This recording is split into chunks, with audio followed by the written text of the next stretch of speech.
The Watchers. What I'm about to tell you in this story will shake your thinking. We will give our best to bring to you some of the most disturbing facts about the Watchers, better known as the Immortals. Let's dive into it.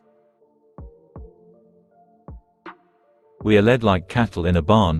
Someone decides which cattle is slaughtered and which eats the next day. They lead us, but not from the shadows as the legends, also said by them, but from the sunlight, keeping us hand in hand on the way they want it. They are among us, their life is like ours. It is your wife, your husband whose death you mourn prematurely. It is your comrade in battle, slain by another fighter's sword. It is the friendly merchant in the market, whom you hear years later that he died accidentally. You can be anyone, anytime and anyway. They are immortal. They look closely at our lives and our sufferings. They take part in all this like any ordinary mortal. They are not evil, but they are not open-hearted either. They are not attached to money, power and glory, because they are immortal and are not allowed to stand out. Passage written in Compendium Lugubrum in the year 1535. For many cultures, mortality is one of the major qualities that separates humanity from the gods. While humans are born, subjected to the will of nature and die, the gods of the ancients and the gods of today are usually characterized as immortal, immune to the darkness that awaits every man and woman. Naturally, the earliest storytellers and holy men dreamed of ways to achieve immortality as well. In mythologies around the world, humans who achieve immortality are often regarded as gods, or as possessing god-like qualities. One of the earliest works of literature, the 22nd century BCE Epic of Gilgamesh, focuses on a hero's quest for immortality. In some traditions, immortality was bestowed by the gods themselves. Other times, a normal human would unlock alchemical secrets hidden in natural materials that stop death in its tracks. According to the ancients, the secrets of immortality could be found within the earth, on the moon, or even in your own backyard. The mushroom of immortality. According to the 82nd century Book of Han, the masters of esoterica, alchemists, magicians, known as the Fangxi, knew secret locations on Mount Penglai where the Lingji grew. Several Qin and Han emperors sent large expeditions in search of a genuine mushroom of immortality, but none succeeded. Amrita, ambrosia, soma and nectar. According to the Rig Veda, a collection of ancient Vedic hymns that are a cornerstone of Hinduism, Amrita is a drink that bestows immortality. In Hinduism and other traditions, it is also referred to as soma. Indra, the god of heaven, and Agni, the god of fire, drink Amrita to attain immortality. After drinking the mysterious substance, they state, "We have drunk soma and become immortal. We have attained the light the gods discovered. Now what may foeman's malice do to harm us? What, O immortal, mortal man's deception?" Rigveda 8.4-8.3. Similarly, the Greek drink of the gods, nectar, literally translates to death, overcoming tar. According to some yogic traditions, Amrita can be released from the pituitary gland during deep meditation. Metals and minerals. The idea of ingesting liquid metals for longevity is present in alchemical traditions from China to Mesopotamia to Europe. The logic of the ancients suggested that consuming something imbued the body with the qualities of whatever was consumed. Since metals are strong and seemingly permanent and indestructible, it was only rational that whoever ate metal would become permanent and indestructible.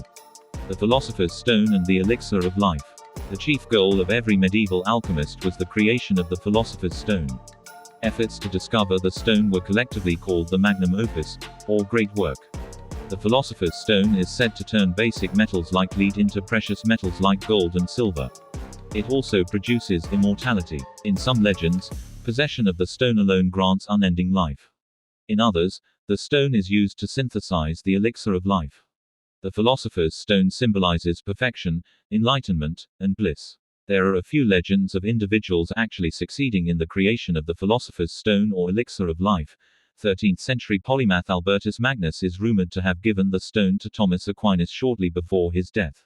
Magnus's writings also claim that he witnessed the transmutation of lead into gold. Another historical figure reputed to have created the Philosopher's Stone was Nicolas Flamel. The historical Flamel was a successful French bookseller who lived from 1330 to 1418. Almost 200 years after his death, texts surfaced that were attributed to Flamel. According to these texts, Flamel learned alchemical secrets from Jewish alchemists while traveling in Spain, and that he had obtained an original copy of the Book of Abraham the Mage. What is mysterious about the death of Nicolas Flamel is that after centuries a lot of wealthy people looked for his body in the tomb, but never found it. A declaration of the Inquisition, regarding Nicolas Flamel, relates that he was known about, relates declarations of the people in the market, saying that Nicolas Flamel was 70 years old, but still looked like in the 30s. When Inquisition started questioning Nicolas Flamel, he told them that he had found the elixir of life, after a gold book, very old and very big, which was made neither of paper nor of parchment, but of the bark of some soft and unknown trees. The cover was made of a very fine copper, engraved, and the book could neither be burned nor melted. In this ancient language, my wife and I deciphered the language that gave us the formula for the elixir of life. The book is both human and non-human. The book Nicolas Flamel refers to was the Book of Abramelin the Mage. The book was given to the inquisitors to escape being exposed, after which he, helped by his wife Perenelle, staged his death. In the book called De Hominis Structura, a book written by Froben based on some of Hippocrates' ideas related to medicine and supplemented by a manuscript found in the collection of the King of Great Gaul in 1111, there is talk of the theory of extremes. If some are frail and die from birth, some are robust and die very late. But if some don't get to be born, then according to the theory of extremes, others live forever. I tend to believe that the theory is very true, thinking on the time of the wars, a lot of men died during combats, but in the same time, women gave birth to boys a lot more than girls.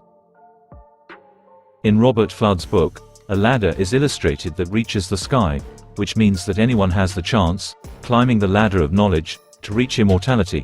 It was one of the first theories that immortality is in ourselves. For this illustration, it is said that over 3,000 people were killed by the Inquisition. All the people who worked at Robert Flood's printing house were killed, plus their families.